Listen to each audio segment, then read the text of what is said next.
Non.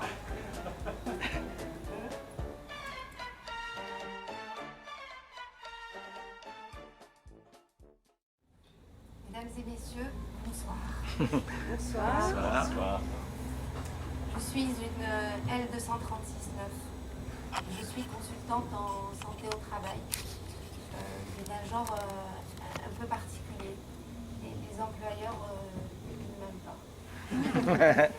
J'interviens à la demande des syndicats, enfin des représentants du personnel au CHSCT, le comité d'hygiène, sécurité et des conditions de travail. Pêche de faire un travail qui a du sens. Ensuite, je me suis dit non. Non, la conférence gesticulée, il faut que ce soit sur cette fumisterie du siècle qu'est le stress et les risques psychosociaux. Il faut absolument que je fasse une conférence gesticulée que sur ça et que je leur explique que ça n'existe pas. En tout cas, pas tel qu'on voudrait nous le faire croire. Donc, je ne savais plus en fait ce qu'il fallait faire. Je me suis perdue dans les sujets, j'ai déprimé et j'ai renoncé à faire cette conférence gesticulée, sauf que ce renoncement, je ne l'ai pas du tout bien vécu, surtout que ça faisait près de 3 ans que je voulais la faire. J'étais en train d'écouter Lara Fabian. Ce qui m'arrive d'écouter Lara Fabian, j'assume, j'en suis très après. Et elle disait, c'est comme étouffer un cri, c'est comme renoncer à ma vie. Bon, elle parlait pas de lutte des classes, mais ça me fait l'inspiration là où on peut. C'est la première fois depuis que je travaille que je suis aussi déstabilisée. Une fois, je suis passée devant le pont, j'ai failli sauter, c'est pas normal. Et puis j'ai pensé à mes enfants, j'ai la garde 1 semaine sur 2, on se sent inférieur, dévalorisé. Franchement, il y a des jours où je partirais bien. Quand j'ai retrouvé et que j'ai relu cet extrait d'entretien, je l'ai pris comme une claque. J'ai repensé à ce salarié, je ne sais pas ce qu'il est devenu. J'ai repensé à tous ceux dont plus personne ne saura ce qu'ils sont devenus. J'ai repensé à ces restructurations, à ces démantèlements par petits bouts, aux conséquences qui sont visibles que quand il est trop tard, alors que nous, experts, on sait, on les connaît ces conséquences, et bien avant qu'elles se produisent, et bien avant qu'elles soient rendues visibles, si tant est qu'elles le soient. Alors je me suis dit, l'important, c'est pas que je trouve un sujet pour faire cette conférence gesticulée, c'est le fait de faire une conférence gesticulée qui est un acte politique. Parce qu'il faut qu'on la prenne, cette parole, nous experts et tous ceux qui savent ce qui se trame dans les coulisses de l'entreprise. Parce que je suis convaincue que cette parole, elle peut contribuer à ce qu'à terme, on acquiert un droit d'expression publique, un droit d'alerte publique qui peut faire en sorte que ces catastrophes soient limitées. Alors j'ai décidé de commencer à la prendre, cette parole. On va se détendre un peu. Alors une expertise, comment ça se passe? Ça se passe en gros en 4 étapes. La DRH entre dans la salle accompagnée du directeur de production. J'ai pris connaissance du document que vous m'avez envoyé, à la suite de quoi j'ai beaucoup de questions à vous poser. Je vais vous les lister maintenant. Que faites-vous s'il y a moins de 10%? Est-ce que cela reste représentatif? Comment décidez-vous des personnes à retenir s'il y a plus de 10%? Qui est responsable en cas de plainte d'un salarié? Avez-vous une assurance? Nous souhaitons en avoir une copie et avoir un engagement écrit de votre part par lequel vous dégagez l'employeur de sa responsabilité quant aux conséquences que pourrait avoir votre démarche sur la santé physique et mentale des salariés de l'entreprise.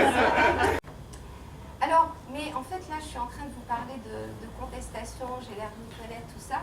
Je voudrais quand même vous raconter une de mes premières claques dans le métier. Ça a été ma rencontre avec le droit. Encore mieux, un autre arrêt. C'était dans la décision. Par ces motifs, casse et annule, mais seulement en ces dispositions ayant rejeté la demande de prise en charge par l'entreprise des frais d'avocat du CHSCT, l'arrêt rendu le 25 mai 1999 entre les parties par la Cour d'appel de Metz remet en conséquence quant à ce la cause et les parties dans l'état où elles se trouvaient avant le dit arrêt et, pour être fait droit, les renvoie devant la Cour d'appel de Paris.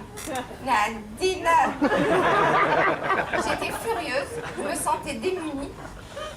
J'ai pensé aux représentants du personnel ou aux salariés qui vont beaucoup d'hommes et qui n'ont pas les dispositions pour comprendre cette langue. La domination, ça se joue notamment là. Je crois que j'ai posé une question. Et pendant, je sais que l'entretien était très long, je crois qu'il a approché les 3 heures, voire il les a dépassées. Il a déployé une analyse de ses conditions de travail et d'emploi incarnées, mais j'ai vu passer toute la sociologie que j'avais pu lire. Exceptionnelle. Et là, je me suis rendu compte que dans les rapports, en fait, je faisais quoi, moi? Je disais que les salariés constataient, et c'est moi qui prenais la parole pour rédiger des analyses. Ça veut dire quoi? Qu'ils ne pensent pas? Ils n'ont pas des analyses à produire?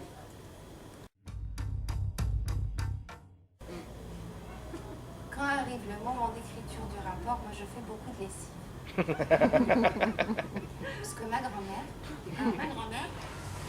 moi j'étais fascinée par sa façon de plier le linge. Et il n'y avait que elle qui avait le droit de plier le linge, personne n'avait le droit d'y toucher.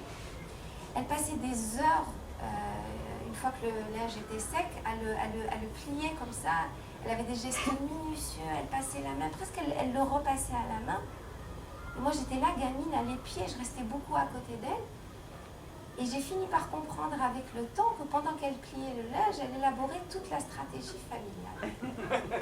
Donc moi, quand j'arrive au moment d'écriture du rapport, je fais des questions, ça me permet de plier le linge, parce que le rapport, c'est bien une stratégie. Puisque tout le monde est là, on va commencer cette réunion consacrée à la présentation du rapport d'expertise voulu par les représentants du personnel au CHSCT. Expertise sur les risques psychosociaux. Le cabinet d'expertise est là pour nous présenter ses conclusions. Nous avons de nombreux points de désaccord, des inexactitudes flagrantes dans ce rapport, mais j'en parlerai plus tard. Madame, on vous écoute. Autre constat frappant, 18 salariés reçus en entretien ont fait état de la récurrence ces 6 derniers mois de pensées suicidaires liées à la perception d'une situation d'échec professionnel. Le rapport d'expertise de 103 pages que nous vous avons transmis détaille la démonstration de ce lien entre le système de management et le danger grave auquel les salariés sont exposés. Je vais rappeler les principaux éléments de cette démonstration. Vous ne pouvez pas dire ça. Si, je le dis, c'est mon travail et ce que je dis est fondé. Après ce soir-là, d'après restitution, qui est un peu où ça passe un peu, le lendemain matin, je fais une conférence au sommet avec moi-même et je démarre une nouvelle expérience.